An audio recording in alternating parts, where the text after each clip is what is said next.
أنا طالب إيد بنتك يا عمي. امال انت اسمك ايه يا ابني؟ سيد الصباحة.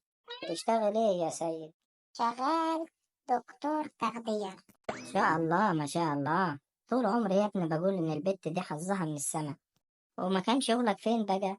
على المصطبة يا عمي. مسطبة؟ فين مكان المسطبة دي؟ ما علينا، اهم حاجة طلع دكتور. الف الف مبروك يا ابني. شربات يا مات.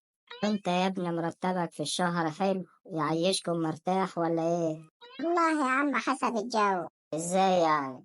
يعني لو الحكومة شادة حيلها يبقى اليوم ما فيهش رزق، لكن لو الحكومة مش شادة حيلها ممكن أقفل 3-4 آلاف جنيه في اليوم. ايه علاقة الحكومة بالرزق؟